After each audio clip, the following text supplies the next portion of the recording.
mahigit 7,000 kapuluan sa Luzon, Visayas, Mindanao.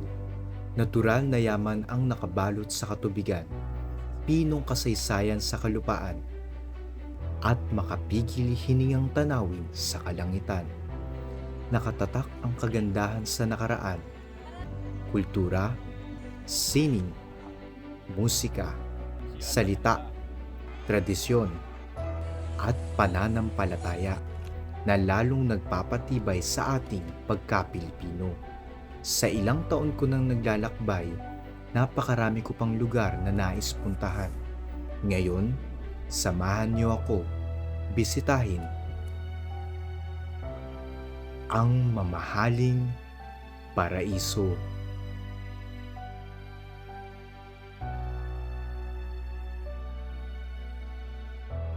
Mula Mandaluyong nagtungo kami sa Quezon City upang sumakay ng bus patungo sa Clark International Airport. May tagal na 2 hanggang 3 oras ang biyahe. Ito ang unang beses kong makarating sa airport ng Clark. At sa unang pagkakataon, makakasakay tayo sa Philippine Airlines, ang kauna-unahang airline sa Asia.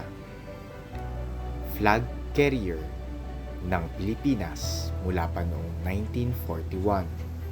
Ang Philippine Airlines lamang ang mayroong regular na biyahe pa Batanes. At may mahigit kumulang 2 oras na lipad. Sa lakas ng turbulence at hangin, isa ang Basco Airport sa pinakamahirap lapagan ng eroplano. Ito ang pangarap kong probinsya. Ngayon ay matutupad na. Makakasama natin si Paul, kaibigan ko rito sa Batanes. Kilala ang probinsya sa malalakas na bagyo, matitinding lindol, at iba pang mga sakuna. Pero ano nga ba ang klase ng pamumuhay nila rito?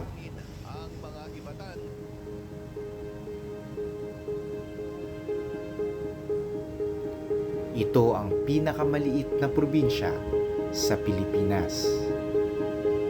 Pinupuno ito ng yaman, sa kalikasan at kasaysayan.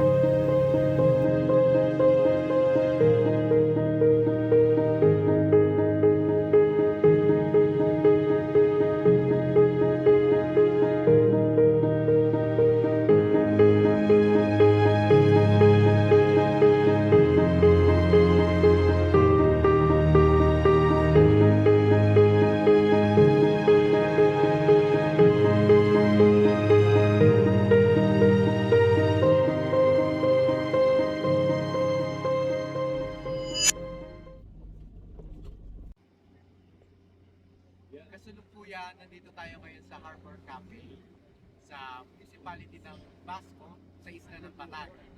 So it's already 12 in the afternoon, para 30 minutes ago nung nag-land yung airplane natin. And nandito tayo sa cafe for our lunch. Dito pa lang, good na yung view oh. Paano pa kayo mamaya?